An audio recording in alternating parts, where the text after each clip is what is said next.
Hey, this is Kevin Smith, the guy who plays Silent Bob in all those terrible Jay and Silent Bob type movies, and you're listening to Hollywood Babble-On, where I, at one point, babbled on for like nearly an hour.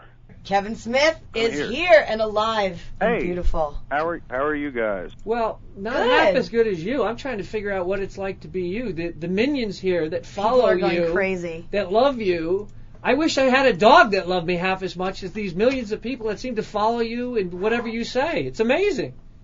I wish I had a wife that loved me half as much as the people seem to like our movies. Yeah. And it's not actually, I don't even know if it's our movies, to be honest with you. I mean, that's the weird thing is that people seem to like me more than the movies and kind of like the movies because of me. Like, I don't think if I was out there boring the movies as much as I do, people would like them as much. I think it's that the feeling that people have for, like, when you see a retarded kid tie his shoes, and you're like, what a good job you did, Kevin, that kind of thing. Yeah, well, the key is if it doesn't work out with the wife, you got a lot of money, you can go get another one. Always remember that. I'm going to try to remember that. So, listen, you've got, we appreciate you being here, as they just cut my sound. Okay, so at any rate, we really appreciate you being here, man. Everybody's very jacked up, and people have been talking about it, and just had somebody tell us how you came and you spoke to their college, and you were supposed to be there for an hour and a half, and you wound up talking for 5 hours, and that they absolutely loved you and they were riveted. I tend to, once I get on stage, I tend to stay on stage as long as possible. Yeah, were you a stand-up? Were you a stand-up at one time, or is it's just kind of evolved into your now Dean Martin, where you're doing everything in show business? I like to think of myself as the modern-day Charles Nelson Riley. All I need is a game show. Wow. I just need a panel show, and I'll be ready to go. Panel show and a dude to have sex with. Are we governed? Can we not curse? Or no, it's the internet. And well, Kevin, you're the king of the internet, so I'm like Joe, no technology. So for me to be explaining to you what is going on here is kind of funny to me. But we've got a text chat going, so you've got people here on the board. You have people who are just listening. We have people here that literally have taken off work. We're all around the world. There are people here from everywhere, from Australia to Europe, whatever, here on the board, anxious to hear you talk to you. We have people calling in. We have bloggers calling in. And we're here talking. So people can ask questions via like a chat type thing? Well, chat. So they're talking right now, listening to what you're saying, commenting, saying, ask Kevin this. So here it is on the board. They can also phone in, and we can also have the ability here to play clips, movie clips, whatever, during the show. So it's new technology here, and it's something that I think you'll be interested in.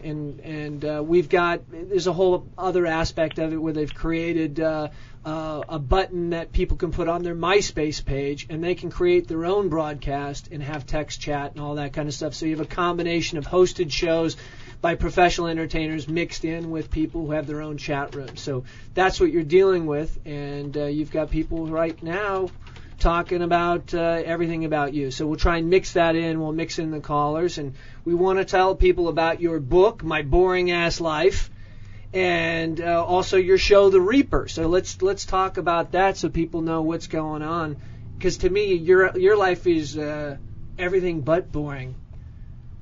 Yeah, I guess it's a matter of perspective. I guess from within, it seems kind of boring. I mean, granted, like when I'm working, I'm preoccupied. I don't think about it. But most days, I just feel like it's pretty average, pretty much what everyone does. It's just the job is a little more high profile. But why do you think that? You look at some of these kids that are getting in trouble, and to me, it's like idle hands. They have just enough money and downtime to get in trouble, and it seems to me that you're the type of guy.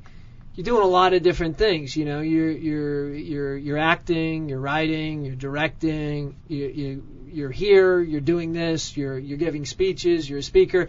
So it seems to me you got your hands in a lot of different things, and it's who you are and what you like to do. And sometimes these people, it doesn't seem like they know who the hell they are. I like to keep a lot of plates spinning just because I'm terrified of the moment where somebody wises up and goes like, this dude sucks, and then suddenly I'm out of a job. So at least if I got a couple different things open and going, if one thing gets close to me, I can kind of jump over to that for as long as it lasts until I sink into anonymity and then go back to working at a convenience store, which is really what I'd like to do. Well, maybe you just own the convenience store, and then you just come in once in a while for kicks and run the Slurpee machine and then get the hell out. I don't know. I think I would dig working the register again. I was just talking to my friend Brian about it the other day, and Malcolm. It was just like the idea of being able to kind of go back and work at Quick Stop would be okay with. I mean, hopefully I'd have enough money to kind of, so I didn't have to depend on working on that job. Right. But being able to just kind of sit there and ring up people's soda and shit would be, I think that'd be a nice way to ride out my golden years.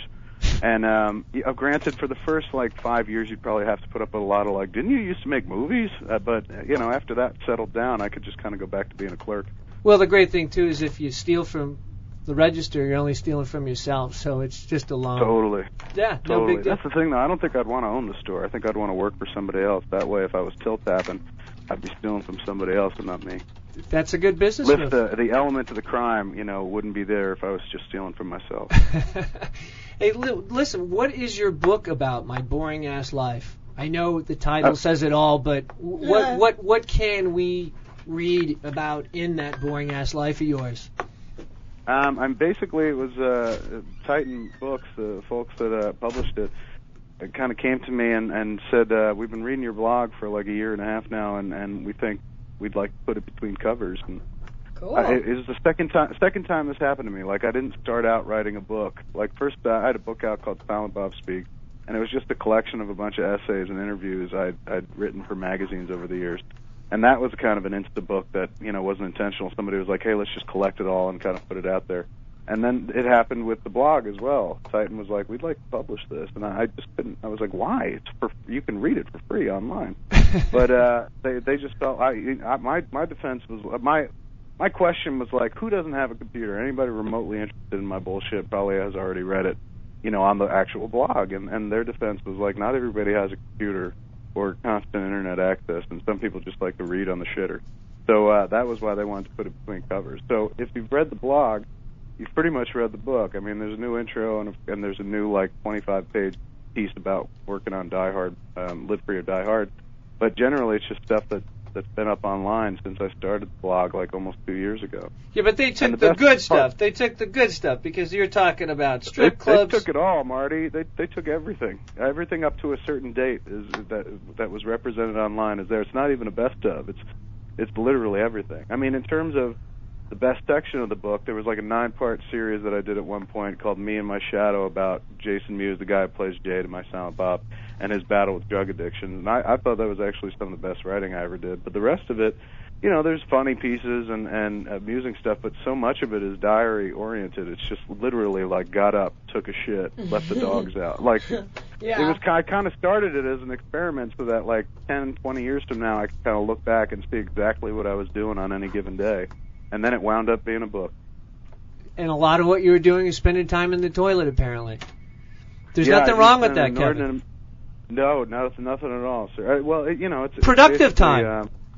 And it's manufactured for use. If you're going to put a lot of food into your body, a lot of it's coming out, I imagine. Wow. Great insight. Now, but you talk about, my understanding is you talk about drawbacks of threesomes, which, to me, I'm trying to find that drawback. Two guys together don't really understand two women. Well, that's kind of like art. Right. Yeah, there's some of that. But who's going to take sexual advice from me? If anybody's ever seen a picture of me, they're probably like, dude, you're not telling me anything I don't know. You're lucky you've ever gotten laid. It's in there. What is the drawback of a threesome? If I remember correctly, it's just the awkwardness of the mechanics in terms of who goes where and when, and you have the pre-discussion about it, okay, I'm going to go here, you're going to go there, because you don't want to break the mood by kind of getting into that discussion. But you're right, there probably is no drawback to it whatsoever. If you're having it, it's a wonderful thing. You just need a Twister game board. That's what you need. Give you a little guidance. Right. Get you in the right place. A little subterfuge to get into it. That's the important thing. Now, tell us about the TV show Reaper. Reaper is a show that starts next week. It's Tuesday, the 25th, on CW. And I just directed the pilot. I wish I could take credit for the whole run of the show, but all I did was the pilot. And it's about a guy who finds out on his 21st birthday that his parents sold his soul to the devil before he was born, and now he's kind of become the devil's indentured servant, and it's his job to go out and hunt down escaped souls, bring them back to hell. Very tongue-in-cheek, very Shaun of the Dead, very Dogma to some degree, with a lot of Clerks-type humor in as much as two guys sitting around talking about nothing.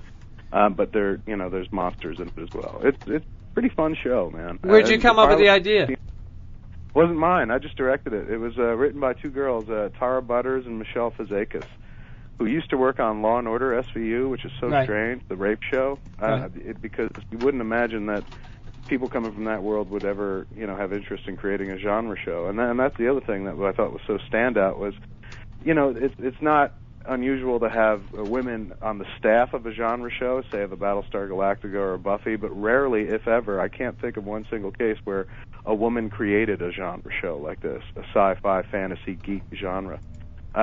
So I kind of wanted to get involved because of that. I thought it was a little historic. Awesome. Now, you should know, man, they're texting in like crazy talking about all the different films you've done that they love, and Dogma is their favorite, and I mean there's 30 people here talking about Dogma. And actually one of our users, Andy23, in reference to Dogma, was saying that you made a film that mocks religion, and have you ever thought of doing a film that mocks like politics or a political film? I just honestly, this is where I got to plead ignorance. I don't know enough about politics to actually make a full-blown political film, because I mean I've done films about sex and I've done films about religion, or a film about religion.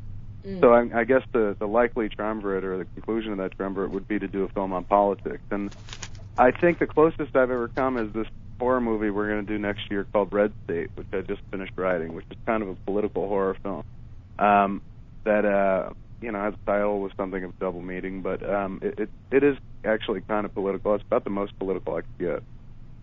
Well, you did This Movie Is Not Yet Rated, which I saw the other day for the first time, and I thought it took a lot of balls on your part to get up there and tell it like it is, and I think that's what the people really respond to you, Kevin, is that you're laid back and it's sincere and it's genuine and you'll say anything, but in saying anything, it never appears like you're just doing it to get a rise. It sounds like that's what you really feel, and this whole thing with the rating board of it's so arbitrary on how they rate films and how it affects people's lives, it's really bullshit, man, and I was really happy to see you step out and speak out about it in that film. Thank you, but I mean I can't even take the credit for that. That was Kirby Dick's flick. And he was a guy brave enough and with enough free time on his hands to actually investigate the MPAA. But I was honored when he was like, want to come speak about it, like in the flick. I said, yeah, because I've had some ratings board experience and whatnot. But it's a totally compelling doc. If anybody hasn't seen it yet, check it out. Netflix it, or go pick it up at the store. I'm sure Kirby would like it more if you bought it. But it's a really engrossing and entertaining doc, and also just an insight into a very casual form of censorship, where you're talking about an unelected body that kind of governs what you see and don't see in movies. Really well done flick. Yeah, another flick just like that is a flick that this dude, my friend Steve, made called Fuck. Have you seen that documentary yet? No, I haven't seen it, but you've already got my interest. It's a documentary about the history of the word fuck, where it came from, and he talked to like a bunch of different people. Oh, that's interesting. I'm one of them, but like Sam Donaldson's another one, and it's awesome to hear that dude say fuck. But it's a pretty good watch if you've never seen it. It's a really entertaining documentary about a word that most of us kind of use without really thinking about the origin of. Well, and as much as like we all think we know what the origin of, apparently it's not the case. Like most people think it's the fornication under consent of the king thing, but that's not where it came from. Yeah, it's a really great doc. Well, I'll check it out. But Pat here on the board is saying Fuck was awesome, which Fuck is a really fun watch, man. You got great people talking about it, like Janine Garofalo's in there talking about it. Is it kind of like an Aristocrats in a way? It is a little bit. I mean, the Aristocrats was just different, funny in a whole different way, and as much as you're watching a collection of very funny people not only tell this joke, but talk about this joke and about humor in general, and about kind of risque humor in general. So Fuck deals with one subject only. Yeah, right. So obviously Ryan Seacrest is in that group. Oh, totally. Zing! Absolutely. Did you watch the Emmys? No, I didn't. How did he do? how did he do? What did he do? What the fuck is that? The guy comes out with his frosted tip hair. He doesn't tell jokes. He doesn't write. He doesn't direct. He doesn't produce. I don't know what this guy does. He stands out there and basically says, "Hi, I'm Ryan Seacrest. Take a look at me." He walks around in a circle and he says hello to the different celebrities, and then they bring on the talent. Then he disappears for half the show, shows up again, makes a comment, and leaves. I don't get the love affair with this guy. I mean, and it's a bore. Everything this guy says, he's lost a softball. You know, everybody looks great, everybody is great, everybody sounds great, everybody's a talent. You know, that's why people respond to you, Kevin. They want to hear the truth when somebody's good and when they're shit. Yeah, but in the cases, I mean, Lord, please don't make me the guy that has to defend Ryan Seacrest. I don't know enough about him to do it, but there's always comfort in pop culture of knowing there is a game show host out there somewhere. And he's just basically the 21st century edition of a game show host. I mean, in fact, he is a game show host on American Idol. That's right. True But story. you know, there's no there with a game show host. It's just a pretty face who kind of guides you through whatever program it is you're watching. Somebody who has to kind of be there to hold it all together. Somebody to cut to. Dick, just for the record, though, you did defend Ryan Seacrest. Ouch. I did. Isn't There's that now weird? a documented I fact. You gotta give it up to him, though. Did you see him in Knocked Up? He was actually pretty funny. He was good in kind that. of making fun of himself. Yeah. He actually was, and it was a surprise. So we want to go to a phone call right now because we've got John Campia, who is of the Movie Blog, and it's a very popular blog. It was actually last year's podcast of the year, and he is a huge supporter of you, your films, and is constantly urging people to go see your films. And John wanted to call in and give you some love. John, are you there? I'm here. How you guys doing? Good, buddy. Good. I was chit-chatting with John in the queue just a few minutes ago. Ah. Yeah, So we were kind of together waiting to get on the Oh. show. All right. There you It go. was a special moment. It was a very special moment. Yeah, holy shit, I'm starving. I just got off a plane. I'm in Los Angeles. I haven't eaten yet. Let's go But get I some had to call in Zimas. because Hollywood Babble-On's on the air. Is that Buddha? Yeah, baby. Hey, baby, how you doing? Doing good. Hey, so I don't want to kill everybody's time here, so I'll just get to it. First, a touch of ass kissing that leads into the actual question. Right on. We just did, over at the Move Log, we just did our top 10 cops of all time about a month ago, and we actually put Clerks 2 on that list. Oh, that's awesome, man. Thank you. And, well, see, the thing is, to me, it's one of the smarter comedies I've seen. Now, a lot of people watch the movie, and what they think of is ass to mouth, and that's awesome. But to me, in your films, especially your better films, like Clerks 2 or like Chasing Amy and stuff like that, I often find the movies are actually really smart. You have a lot of things to say in there about the nature of relationships, friendships, all that kind of stuff. So my question for you is kind of like that as a writer. Mm-hmm. When you're starting to sit down, is your starting point and your launching pad I've got a hilarious idea, let's build a structure around this, or does it start from a position of, I've got something I want to say, let's build it into a funny vehicle for it? Like, how do you start those processes? I think it depends on flick to flick. Like, with something like Mallrats or James Bond Bob Strike Back, I love those movies to death, but I didn't sit down going, I have something to say. You know, it's just like, I just want to write some funny shit. But then with stuff like Chasing Amy or Dogma or even Clerks 2, it's like, all right, I do have a message, I do have something I want to impart, but I want to take the spoonful of sugar approach where, you know, it's going to be wrapped up in a bunch of funny things, or try to make it as entertaining as possible so it doesn't come across like a message film. And like, were you when you sit down and watch those films afterwards, like especially like Clerks 2, Chasing Amy, Dogma, do you feel like, yeah, this communicated what I wanted to say? Yeah, totally. I mean, it certainly doesn't mean I'm inured from being able to watch the movie a few years down the road and being like, fuck, I wish I would have done it better. Like, Dogma is one of those movies where I look at it now and I'm like, God, I wish I had been a little more experienced when we made it. It would have been a little better looking. I think I would have found different ways to express things. I mean, I still love the movie, but that's the only one of all the flicks I've made where I look back and go, like, I really wish I could have a second bite at that apple. But, you know, I'm happy with what it was at the time and what it still remains. But isn't that always the case, Kevin? You know, whatever film you make, there's going to be some element that you wish you had, if you had more time, or now that it's over, you would have rewritten it a different way. No movie's ever going to be perfect. Yeah, I mean, no movie's definitely ever perfect, but I mean, I look at stuff like Clerks and Chasing Amy, and I don't feel like I would ever change one frame of that. Same with Clerks 2. I love Clerks 2 a lot, almost an embarrassing amount. But I look at that movie and I don't say it's a perfect film, everyone should love it, but for me, it did exactly what I wanted it to do and said exactly what I wanted it to say, and I was so delighted with it. And those are the movies you're really thankful for, because you're like, man, I did it. I can't believe I had an idea and I fleshed it out to the point where it was exactly what I always dreamed it would be. But that doesn't happen every time. Jersey Girl is definitely an example of a time where it didn't happen, whereas like the movie that we eventually put out was close to, but not exactly the movie that I wanted to make. But, you know, sometimes it works, sometimes it doesn't.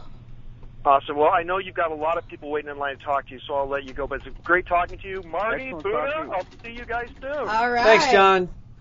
Okay, so Take care, guys. Thanks for Thanks. Where did John just fly in from, you think? Toronto. So he blogs out of Toronto, and he's a big movie blogger, and he comes on in here for different things with the studio. So you know more than any.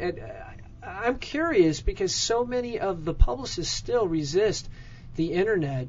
Even the Weinsteins, their inability to market via internet is astounding to me, and they just went through it in a failure with Grindhouse where they wouldn't do any marketing via internet, and you embrace it and run with it, and it's worked for you in a brilliant way. And why do you think there's such hesitancy to jump in on board on something like this, that we're going out to 26 different countries and you're talking to people all over the world right now? So why wouldn't they want that? I mean, I think there's still a stigma in regards to the internet, and particularly when something contains the word podcast, everyone's like, it's just a bunch of people in their garage making their own homemade radio show. And I don't think there's a lot of understanding for how far-reaching a podcast is. I mean, with a podcast, which is something we learned, we do a podcast, me and Scott Mosier, my producer, called Smodcast. And we found it early on that, like, this has better penetration than, like, popping into a morning radio show, because it lives on the web and people find it every day. Like, you jump onto a radio show or you do, like, a Tonight Show kind of thing, if people are tuned in that evening, they're seeing you. And granted, you get a lot of eyes, but, like, if they're not watching that evening, that's it. You do something on the net, whether it be a podcast or whether it be an interview with a website, that shit lives forever, man. It'll even come back and haunt you years later. Yeah. Be able to throw quotes at you where you're like, I don't remember saying that, and they're like, here's the link, dickhead. So to me, that makes much more sense. I'd rather kind of do press that involves longevity. That at the end of the day, it's going to be out there for posterity, so that even when you're done promoting the movie in that moment, years down the road, somebody reads something that you said online, and they're like, that's kind of interesting. They got to look up the movie because of it, and that's a more set of eyes for the flick. But I think studios are kind of, everything is predicated on the moment, on, like, it needs to happen now. All the money has to happen right now. Opening weekends are so fucking important to every movie right now. So they're always thinking about the immediacy of media in terms of releasing a flick, and they don't kind of appreciate, at least from a filmmaker's point of view, I think, the longevity of it's great. You want as many people to see as possible when the movie's out and released, like in theaters, but at the same time, that's not the end of a movie's life. It's, I still got people who write on our website or on the MySpace page, like, I just saw Clerks for the first time. That movie's like, 13 years old right now. Wow. And there's still people kind of discovering it, and that's what you want. That's what I want as a filmmaker. I mean, yeah, like making $100 million would be nice, but for me, it's all about the slow roll, man. It's like, as long as people are still discovering it and the film still seems relevant, like a decade later, that's what I want far more than like a bunch of people doing a bunch of press on the opening weekend of a flick. Well, you've got a body of work now, so as time goes on, that's exactly it. People are discovering your work from past times, and that's got to be rewarding when you find somebody who sees a movie that you did 13 years ago and is discovering it like it just came out today. That's got to be a great feeling. When like a 16-year-old kid comes up to you and says, like, I just saw Clerks and it was awesome, and you're like, dude, you were 2 years old when that movie came out. Like, that's kind of a huge thing, and suddenly you don't feel so old anymore, because you're like, look, if a 16-year-old kid is identifying with something I said 13 years ago, that's obviously whatever I said back then had impact. Right. But I doubt that I'll have 13-year-old kids coming up to me in 10 years going like, hey, I just saw Jersey Girl, it really spoke to me. Don't get So me you get started lucky. on Ben Affleck. That's the only thing about you. I want to know what the love affair is with Ben Affleck. I love him. I think Ben is enormously entertaining and talented, and he's just always been a good friend and there for me. And I love casting him and stuff left and right. You haven't seen his new movie yet, have you? No, I haven't seen him. The thing about Ben Affleck. How did he do? He directed a picture called Gone Baby Gone, and it's phenomenal. Really? And I know, most people would take that with a grain of salt coming from me because I'm a friend and obviously a fan of Ben, but it's a great flick. You wouldn't be surprised. I wouldn't be surprised if it's going to make an awards run later in the year. I mean, the Hollywood Reporter review was just like it will be remembered as one of the best crime dramas of this decade. That's kind of a huge review for a first-time director. Well, he may have found his niche. He's a likable guy. What I've heard people who know him say, he's a very likable guy. So I can imagine him working very well with actors. Yeah, very much so. And he was working with actors where they're going to give great performances to begin with, like Morgan Freeman or Ed Harris. But boy, they really shine in this movie, even more so than they normally do. Well, yeah. And his brother is the lead in the movie, Casey Affleck. He gives a great performance. Michelle Monaghan.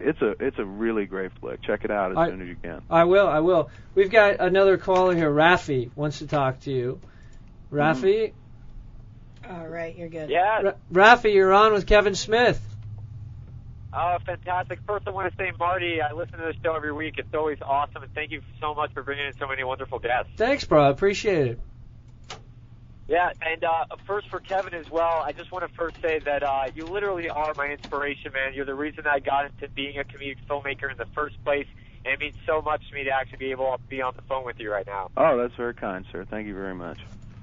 Okay, so cool. I'd like to help get to my question. I've actually been fortunate enough over the past year to be one of the biggest and most popular kind of comedic filmmakers on the internet. And today even we're being featured on MySpace again for the 6th time with one of our videos. And my question comes in is that once somebody's been able to establish themselves as an artist and, that they've shown that they're doing the biz, they're getting themselves in there, how does the artist, being me, contact their inspiration, being Kevin Smith? How do you make that jump to be able to contact somebody like you? To contact someone like me in order to do what? In order to basically show you my work, show you what I've been able to do and achieve thanks to, I guess, you being my inspiration and everything. That basically be the But let me step in. Let me hang on a second. I think what he's saying, Kevin, is he probably has a script or a story idea that he wants to pitch you, and if he were going to do that, what would be the proper channels for him to go through? Does he go through an agent, a manager? How does it work? Do you take outside material? Do you not? Do you just deal with your own, or is it you just take things that are being brought to you from people that you know?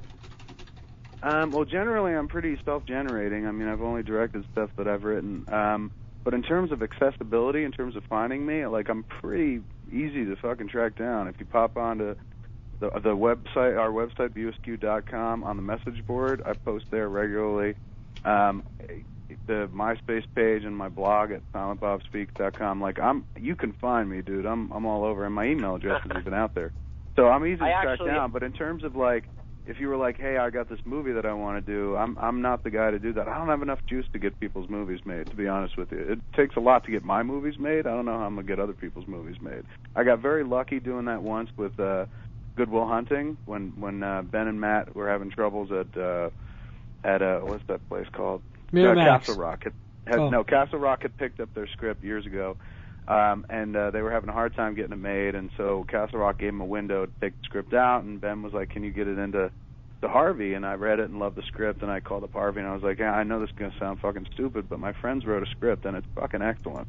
But unfortunately, it's going to be expensive because you'd be picking it up and turning around from Castle Rock, but please just give it a read and tell me if I'm crazy. This seems like a really prestige-oriented awards film, and thankfully, the script was that fucking good where Harvey bought it. That's about the only time I've ever been able to kind of get something made or done, just by having something positive to say about it to the right person.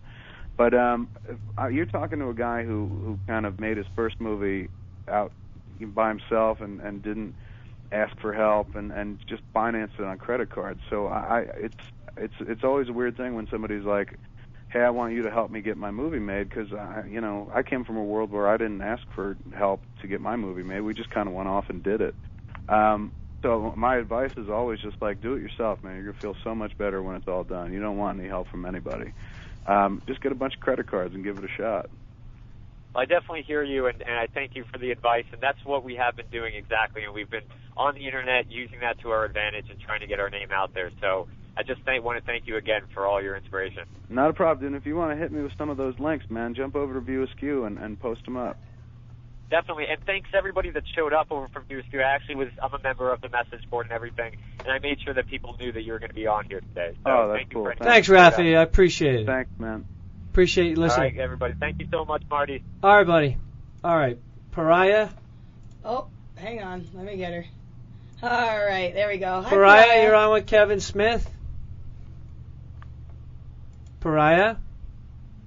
Whoa, Pariah. All right, goodbye, Pariah. Sorry. Go to Pariah Silver. got bored. Hold on. She got bored. He's not, Well, we do have a not gonna quick help me out, question though. while we're getting some callers. We've been getting a lot of text messages in this chat room right here, and we have one that said, "What made you want to write Red State, and are any other horror movies that inspired you?"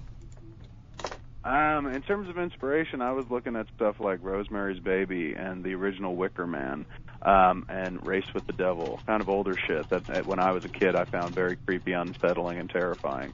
I love slasher movies. I like watching them, but I just don't have a slasher movie in me, so those didn't really serve as much inspiration. But what made me want to do it, I don't know. I was just kind of thinking about it. A friend of mine, Malcolm Ingram, had made this documentary called Small Town Gay Bar, which played at Sundance. It's on DVD now. But there was an interview with Fred Phelps, the Reverend from the Westboro Baptist Church, the guy who created the GodHatesBags.com website. He's the guy that goes to dead soldiers' funerals to protest when they come home from Iraq. It just really captured my imagination as much as, like, this is truly terrifying. An individual whose beliefs are so outside even the mainstream of conservatism, like almost lunatic fringe to some degree, has a voice and is able to kind of go about spreading what could be construed as a hate thought or hate speak. I was like, that to me that's horror. That's scary, and that was kind of the jump-off point for Red State. But it wound up being a lot more than that. It's just kind of it's a movie about God, how does one sum it up? It's a really bleak flick about how hopeless it is to counter beliefs in a world of multiple belief structures. That doesn't sound very entertaining. I'm really not selling it. It's going to be a tough movie to even get made, man. Yeah. You'll get I it doubt made. the Weinsteins are going to make it, and I really have a feeling like the only way the movie's ever going to find an audience is if we kind of go the festival route with it, because it's not the kind of movie when it's done where people will be like, hey, man, it's Friday night, let's go see Red State. It's not a fun movie whatsoever. What's your feeling about the festivals? I actually have a film that we're finishing up Friday to make the Sundance deadline, they're political, and it's a real helpless feeling when you submit something and you have no idea who the hell's looking at it, and is it an intern that's in the middle of a blowjob that watches 3 minutes of it and then kicks it out because he doesn't get it, and it's your work. How does it work with you and the features that you're taking around to a film festival? Do you have the same worries, or is it different? Does it work differently when you're getting them in?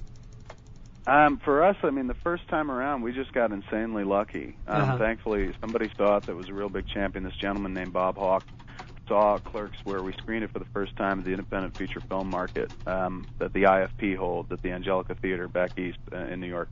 And, we had the screening where you pay like a couple $100 to rent a theater. It's not a festival, it's a marketplace. Right. And you pay for the screen space, put it up, and try to get as many potential distributors in to see the movie. And nobody showed up for our screening but this one dude, Bob Hawke, who ran a company, really it's just him, called ICI, Independent Consultation for Independence, who'd been very active in the Bay Area film community and whatnot. He saw it and really liked it, and he was kind of part of the Sundance Advisory Board, so he went back to Sundance and told us, submit the film, because I think people would really dig it. It's a perfect Sundance film. And he was kind of our champion voice there. And then I remember when we submitted, I was told later on, they don't tell you, of course, while it's going on, but later on, Jeff Gilmore, who runs the fest, was just like, they were split. The committee that kind of picked the movies were kind of split. There were half of the people liked it, and half the people thought it was, just misogynistic and not a great example of a movie that we would want at Sundance. But thankfully, the pros won out over the cons. Because they felt like the DIY, spirit of the whole affair fit well within the festival. Right. And they should champion a little flick like that. And once that happened, once we got into Sundance, everything just became so much easier for us. Like any time I've ever submitted to a film festival after that, because of the work we've done in the past, it's easier to kind of kick it right up the food chain to like top eyes and stuff. So we have it a little easier now. We're a bit spoiled because we went through it with Clerks, because Clerks kind of took off and worked, and a little Cinderella story surrounded it. So my heart goes out to anybody trying to get their film into a festival now, because it's completely different than we did it back in 93, 94. Now there are so many more first-time films being made, and they're competing against independent, quote-unquote, independent films that have huge budgets and name movie stars in it, like big celebrities in their flicks. So I think it's a lot tougher at this point to kind of get discovered. It is tough, Kevin. Even in the short films, man, you're talking about, Jennifer Aniston is directing some film, and it's a $500,000 budget. And here you are trying to make a movie on, $15,000 or whatever it is, and you're stealing locations. And Jennifer Aniston's got her flick. Who are they going to take? It makes it tough, but it just makes sure to do better work. Make it so good that they can't say no. So, can you take a couple more calls? Yeah, totally. Okay. The upside to that whole thing, though, is like, as much as I love Sundance, and I do, because without Sundance I wouldn't have a career, there are plenty other film festivals all across this country. Like even in Jersey, in Red Bank, the little town that we were set up in for so many years with our production company, where most of the movies are set, there are 2 festivals now. There's an independent film festival and a Red Bank International Film Festival, and that's fucking Red Bank. So it seems like every state has some film festival going on, and most states have multiple film festivals going on. So it may not be the most prized festival in terms of the most high profile like Sundance, but there are plenty of festivals to kind of get the work seen. If it's not going to be Sundance, there's always someone else. Yeah, that's a good point. There's so many festivals now that get a lot of attention. It's really a great time for filmmakers from that standpoint, and things that they're even airing on television. How about Silver Wakeboarder wants to talk to Kevin Smith? Silver Wakeboarder, are you there? Hey, Kevin, how's it going? Hey, how are you, sir? Not too bad. Quick question, and I have a comment, too. First of all, thank you for turning on to Battlestar Galactica. You and my friend Nar really got me into that show this year. Isn't it awesome? It's so incredible. When I first heard about it, I was just like, oh, my God, why would you remake that? It wasn't even really that great the first time. But it is some of the most compelling fucking storytelling, not just on TV, but of the last few years. It's an allegory for the war on terror, amongst other things. It's just so fucking smart and well done. Yeah, it's probably one of the best shows on TV right now. I absolutely agree. I'm a little bummed out that you're not going to be doing the Green Hornet. I'm glad I'm not doing it, to be honest with you. I mean, if I was going to, I've said it before, if I was going to kind of take on a $70, $80 million movie, I'd rather it be something that I created that way. If it fails, I feel total responsibility. If it succeeds, I feel total responsibility. That was just not going to be it for the first one. If I was going to kind of jump outside my comfort zone and spend a lot of money on a movie, I'd rather it be something I was kind of responsible for from start to last. And I think, Seth Rogen's a great choice for it. I mean, apparently they're going to do a somewhat comedic version of it, but I kind of look forward to it. That might be the way into that movie for a lot of people, because you're talking about a character that wasn't, he had a few comic books, but really that character was born in the era of pulp radio. It was created by George Crandall, the guy who created the Lone Ranger. So the core audience for that, I always felt, was like 80 years old, because they were around when the first airings of the program were on radio. I just didn't know how it would translate to a modern audience when you're competing against masked Avenger movies like Spider-Man, which is a character that everybody fucking knows, even if you don't read the comic book, or Batman, same thing. Yeah, that's true. So my question is, how bad did it hurt your credit score doing your first film on your credit card? Thankfully, by the time we were done shooting it, I was always pretty good about paying off the bare minimums. You know, they send you the minimum amount that you can pay, and I was always pretty good about making sure I paid that every month. And then by the time we finished Clerks and put it to bed, which was in July, the movie got picked up in January, and once the movie got picked up, I was able to pay them all off right away. So instantly my credit took a huge fucking jump because I went from paying the minimums to paying off the complete balance. And then I started getting my credit limits raised and shit because they felt like I guess I had money or something, which at that point I had a little bit, not a lot, but certainly more than I had 6 months prior. So I actually have a pretty good credit rating. One of the things I'm most proud of. All right, man. All Keep right. up the good work. Thanks, Wakeboarder. Thank you, sir. All right, let's go to Renegade. All right. Hi, Renegade. Hey, how's it going, Kevin? I love your film. Hey, how are and you? I listen to your Smodcast all the time. Thank you, sir. I love Smodcast. Smodcast is my favorite thing that I'm involved in right now because I think Scott Mosier is so funny.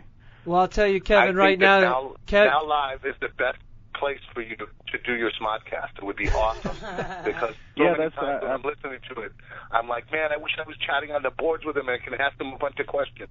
Kevin, you know that which we kind of did really a very low-tech version of the other day when Scott and I were recording the new Smodcast. I was like, I'm going to throw up a post on our website and ask people to throw questions at us so we'll have something to talk about this episode.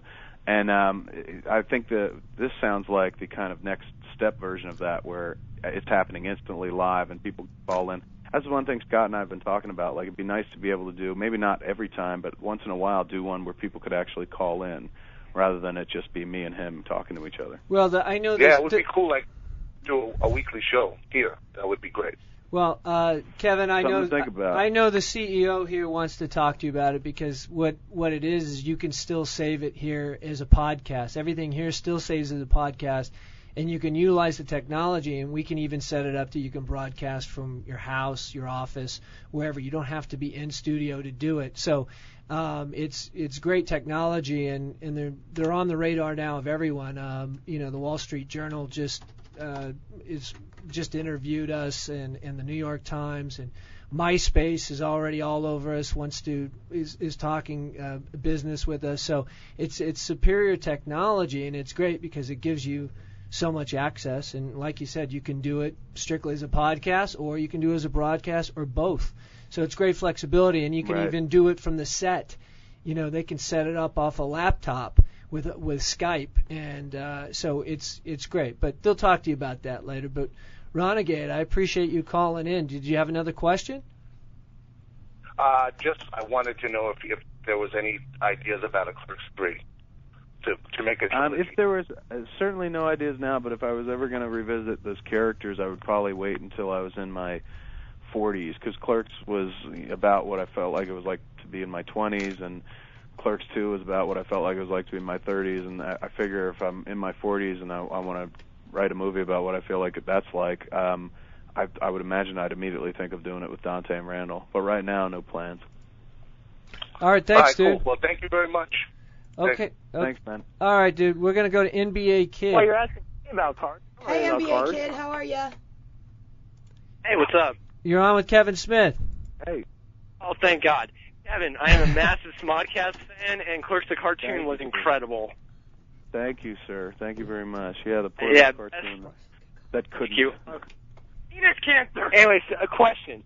I think it was in the Mallrats commentary. You said that you would not do nude scenes again because they were uncomfortable to shoot. Right. And in Zack and Miri Make a Porno, you said there would be nudity, but I guess not gratuitous. Well, I mean, yeah, not gratuitous in as much as like the movie's got porno in the title. Somebody's got to take their clothes off. It's kind of germane to the plot of the flick. So I felt like in the example that we did in Mallrats, that was just unnecessary. Like, you know, Joey Lauren Adams could have been just putting on a shirt with a bra on. But I mean, that was kind of like the studio going, we got to get some tits in there.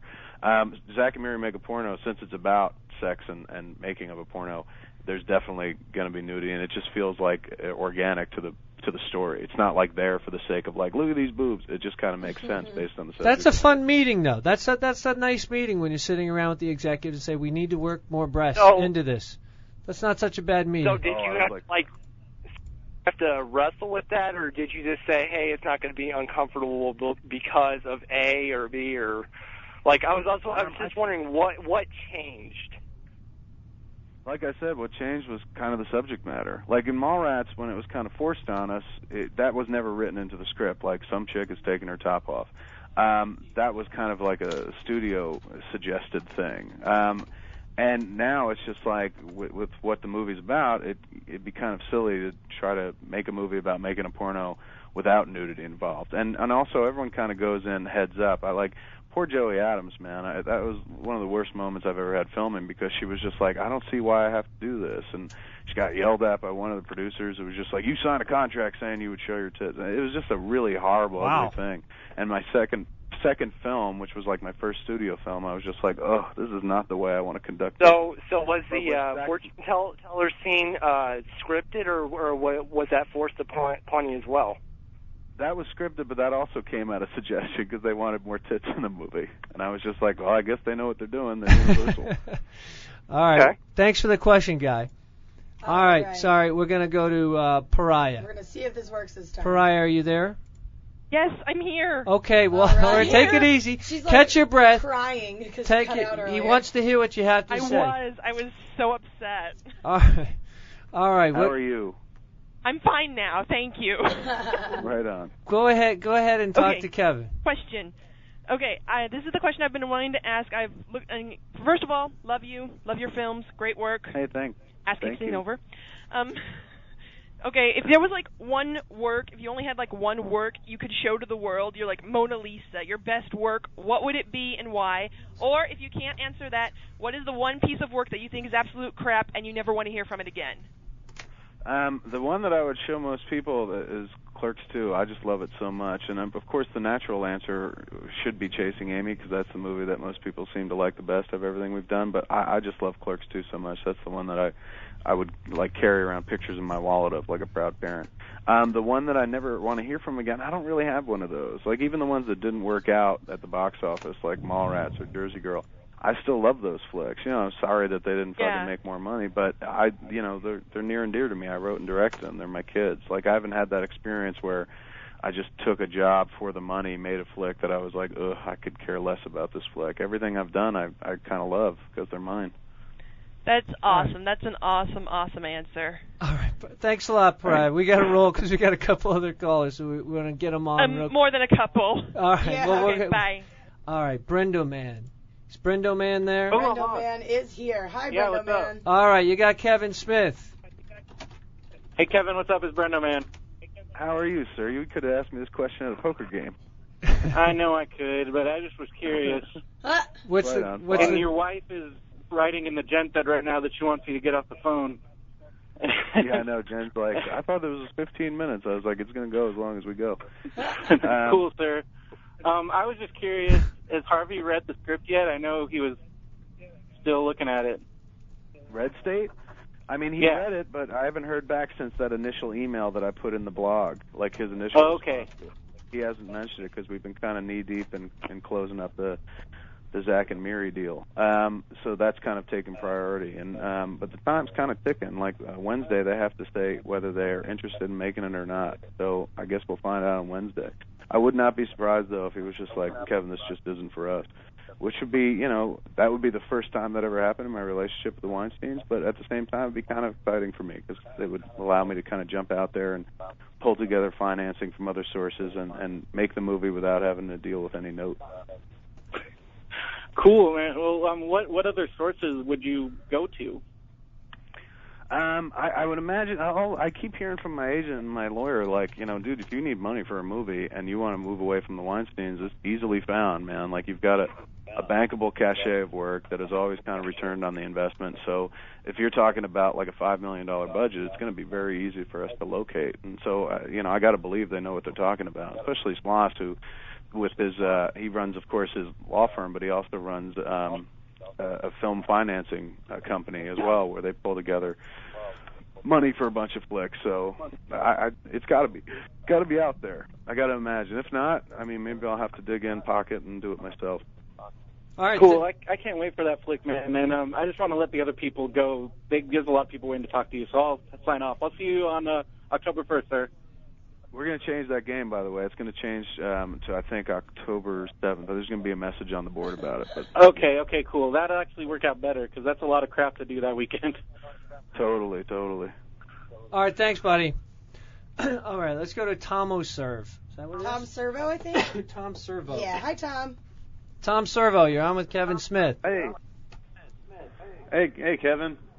How are you, sir? I'm great. I'm really great. I'm a huge fan. Just wanted to ask you. I'm also a huge fan of Heroes, and I'm excited to hear you're going to be doing the Heroes Origins. I'm kind of curious. I am. Yeah, I'm kind of curious what you're going to be doing with it. I mean, I'm in the midst of writing it. I'm in the midst of writing it right now, and it's.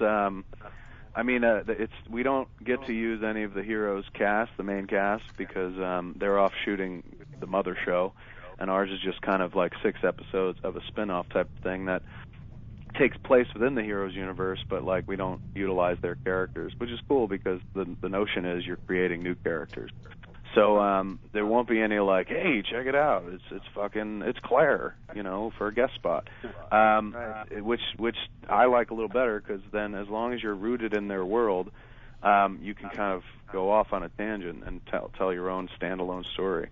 So I'm about 25 pages in now, what I assume will be like a 50-page script because it's like an hour-long show. And I kind of dig it. It has it's definitely fits within that world, but at the same time has a very distinctive take on the hero mythos. Thanks. Awesome. I know you were. Sorry, I just one little last thing. I know you were worried about doing action sequences. At least that's what you said on your. God, I can't remember the name of it. Evening with Kevin Smith. So Evening with Kevin Smith. Yeah. Are you going to be doing one on this one? Yeah, totally. There are a few. Actually, I think working on the Reaper pilot kind of got me over that because we had a few action sequences, and Dave Klein, my DP, and I kind of worked our way through them, and they wound up looking really nice. So I just think we've both kind of grown as filmmakers, and now that doesn't intimidate me nearly as much. It's still kind of boring. I would still rather shoot 2 people talking, but I think I'm not as intimidated by action sequences anymore. All right, awesome. buddy. All right, well, thanks. I'm going to let them go. So nice talking to you, Kevin.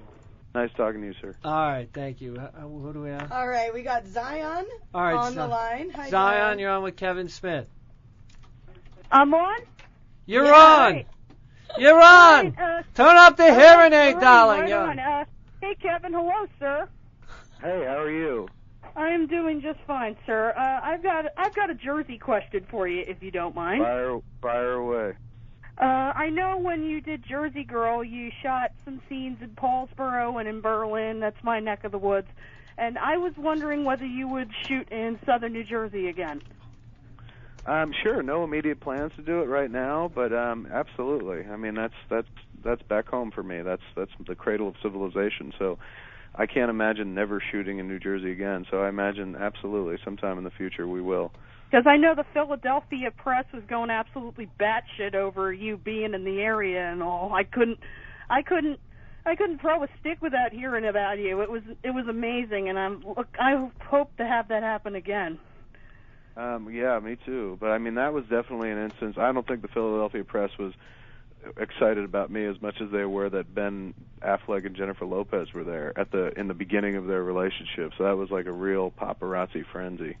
And Liv Tyler was also there, George Carlin. So there were very famous people that they can like take pictures of and write stories about. Me, they were just like, and that Clerks guy's here too. Yeah, I remember hearing a couple things about that. Well, thank you very much, sir, and I will see you at the signing next weekend. Right on. Are you going to the Stash East signing? You got it, sir. I will see you then. Sweet. Bye. All right. Bye-bye. All right. Tony 406. Tony? Yeah. You're on with Kevin Smith. What do you got to say for yourself? Oh, hey, Kevin. Big fan. Thanks for taking my question. Thanks for taking the time. What's up? It's pretty much internet lore, your whole thing that went on with, like, the Superman thing. I mean, everyone knows that. Good fun. What is your current thoughts on, like, current comic book adaptations that are taking place today, and what are you looking forward to seeing? I mean, the one that I just want to live to see, the one that as long as I don't die between now and the release of The Watchmen, I'll be a very happy camper. That's the movie I can't wait to see, and it's in the hands of the right guy, because I think that dude's a really good director. And Zack Snyder. Zack Snyder, and he's also got enough juice, post 300 to kind of pull that movie off correctly and do it the way it should be done. So that's the one I cannot fucking wait to see. In terms of the ones that have been out recently, I didn't see Spider-Man 3 because I haven't been a big wild Spider-Man fan. Crap. I took the kid to see Fantastic Four 2, which I actually liked more than the first one. But I'm looking forward to The Dark Knight as well. I think that's going to be awesome because I really enjoyed Batman Begins. But I don't know. What do you think about the Iron Man? Iron Man looks fucking tremendous, doesn't it? It looks awesome, man. Robert Downey Jr. I had my doubts, but hey. He's such a great choice. That was one of the things that made me interested about that movie in the first place, because I'm not a really big fan of the character. Like, Iron Man doesn't do much for me. And then when I heard that Favreau hired Robert Downey Jr., I was like, that's fucking interesting, man. That could be dope. And then when I saw the footage out of Comic-Con this year, I was sold, man. I can't wait to see that flick. It's funny, I told my friend about that they were making, way back when they were making the Iron Man movie, and I was like, I had found out who was going to be Tony Stark before him, and I go, I want you to see this clip, and I showed him part of Less Than Zero. Do you remember that movie? Yeah, James Spader, and he was, I was like, there's your Tony Stark, and he's like, what? No way. Oh. Yes, Tony Stark is the drug-addicted cocksucker. The role he was born to play. I appreciate you taking my call. Oh, you're welcome. Thanks. Man. Let's run out two more quick. Bazooka Jules. All right. Hi, Bazooka. Hey, everybody. Hey. Hi, Kevin. Hey, how are you? My question is, are you ever going to go back into doing comics? Because I have the individual issues of Blunt Man and Chronic, which is hysterical. I love the penis guy. And, I love the cartoon. And are you going to work with Jim if you ever go back into comics as well? Yeah, I just actually sat down with Jim 2-3 weeks ago, maybe 2 weeks ago. There's a company that's doing a documentary on him that they're going to release on DVD. And we sat down, and I was interviewed for it. And then him and I sat down and just bullshitted back and forth. And talked about what a wonderful time it was when we did that first comic book, the Clerks comic book, together. And I always enjoyed working with him, and I think his shit's genius. So hopefully, sooner or later there'll be something that I want to do. And, of course, I would think about going to Jim first, particularly if it was Dante and Randall. The last thing we did together was right around the time Clerks 2 came out. We did this kind of standalone story that took place after the Quick Stop burns down, but before they went to movies, and it kind of told the story of how they got that job, and he did such a great job with it. It looks really great. It's a pretty funny read. But I love him. As to when I'm going to do another comic book, I'm not quite sure yet. I'm terrible in terms of keeping up with a schedule in the world of comics, because that shit happens on a monthly basis, and I drag ass sometimes, so I've gotten a bad reputation. Like when I was doing the Spider-Man Black Cat miniseries, there was 3 years between issue 3 and 4, and that's something that folks don't stand for in the comics community.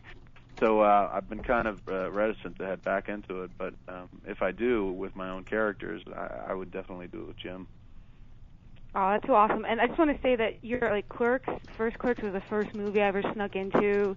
It changed my life. I've been a fan of yours since I was 11. I learned then what an erection was, and thank you for freaking impacting my life in such a positive way. And it was seriously I'm still looking for the guy to call my Dante, straight up. It's always about the guy who makes you laugh the most. Well, I think the key is now you want to send him a check. Since you snuck in, you're doing better now. You should send him a check for $8.50 or whatever it was. But we'll get to that later. All you have total recompense would just be when you go, those folks that go out and tell other people about the movie. Word of mouth is payment enough. There you go. Dude, I got tons of people to see Clerks too, man. I totally put videos and everything. Did you all sneak in together? Did you show them a path, or did you buy a ticket? When I snuck in, it was just we got some guy who worked at the theater. We're like, come on, man, we're 11 years old. We want to see this movie. Just open the door for us. The guy's like, okay, go in the back. We just asked the guy who worked there, and he was really cool. And, I have, the Clerks cartoon. I have the entire collection of all Kevin Smith's work, except Vulgar, which is really hard to find. I don't know why. Yeah, I think we saw it on the website. If you go to JayandSilentBob.com, I think they still have it there. we still sell it. All right. Because that's But a it's really a good movie. trippy fucking flick, man. If you've never seen a movie about a clown who gets raped, it's a flick, but it's a really interesting movie. I dig it. Yeah. I actually dated a guy who was a child clown performer for a while, and we saw that together, and he was like, wow, I'm in the wrong profession. That guy was John Wayne Gacy. Yeah, right. All right. Thank you. Well, thank you for talking to me. Hey, no problem. Thanks Bye-bye, for calling in. Zuka. All right, Precious Peach. Last Our one. last caller. Oh, my God. Holy crap. Hi, Precious Peach. You're on with Kevin Smith. She's from Oregon. Hello. Hey, how are you? How are I'm you? good. How are you? I had a Not question. With Clerks 2, is there thoughts of revising Clerks, the TV series, with them taking over? With them taking over the story, you mean the animated show? Yeah. I mean, we'd kind of whimsied about it. No, there were no like firm plans, and every once in a while, somebody from Cartoon Network kind of inquires about it, but it's never kind of gone to the next level because we've always been working on something else, and that's the kind of thing you would want to devote a lot of time to. Because when we worked on the 6 episodes of Clerks animated series, that's all we did. That's all we were focused on. We put aside the film stuff and just did that. So I'd hate to just turn it over to somebody else because I do like working with those characters so much. But no plans in the immediate future. Nice thing about it is they're cartoons, so even like 10 years from now, if anyone still gives a shit, Jeff Anderson, Brian O'Halloran's voices will not have really changed, so we can still fucking do it in animated form. Yeah. And is there any thoughts of making Jay and Silent Bob too? No, I think that's it. I'm getting too old to play Silent Bob, man. 37 is just getting sad. Sad to see this fat dude put on the long coat and hang out in front of a convenience store. And I think Muse probably might be overplaying the part by this point as well. But I just felt like Clerks 2 was a nice way to put all those characters to bed. All right. Thanks, Thank Peach. you very much. Thanks. All right, Thank bye. you. Kevin, before we let you go, and you've been a sport, man, and you're unbelievable how you keep going. You're the Energizer Bunny. Everybody keeps asking here, especially Neil. Neil is just up my rear end here asking if you're on your deathbed, what would be the movie that you wanted to watch before you check out? Everybody wants to know. If you can address Man for All that to Seasons. Neil. Yeah. Neil, I would watch A Man for All Seasons. Really? His movie about Thomas More. Yeah, it was one of my favorite films. Wow. And I love it. It's porn if you love dialogue, and it's such an insanely well acted movie and really wonderful. Great dialogue. So I'd totally watch that, even though I've seen it a zillion times. Wow, that's a really surprising answer to me, and a great answer. And you're an aficionado of films because I love hearing that other than just the standard Citizen Kane. So Citizen Kane I love, and I've seen that a bunch, but Yeah. Man for All Seasons, man, that would be a nice one to go out on. Well, there you go. I don't know Neil. that I'd watch a movie on my deathbed, though. I'd just be like praying, Jesus, if Right? you exist, please take me into heaven. Let me know where I'm going. Does he exist, Kevin? I hope he exists. I have no idea. The older I get, the more I feel that it's a fabricated bunch of bullshit.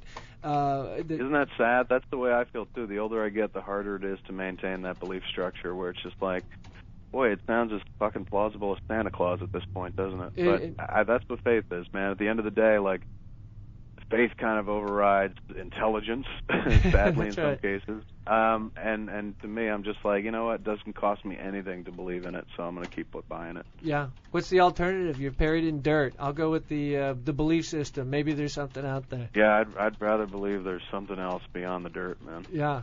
Well, listen, can you give us a shout-out to the show, some kind of Kevin Smith identification that we're listening to Hollywood Babble-On and you're Kevin Smith, and when you aren't doing 18... Right on, totally. Yeah, I appreciate it, man.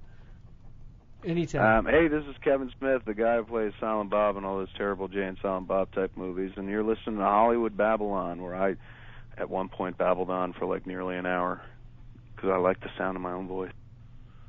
Dude, thanks, Awesome. man. You're awesome. And we will be in touch. The CEO is anxious to talk to you, and hopefully you can work something out with the technology. And we'd love to have you. And I appreciate you being here so very much.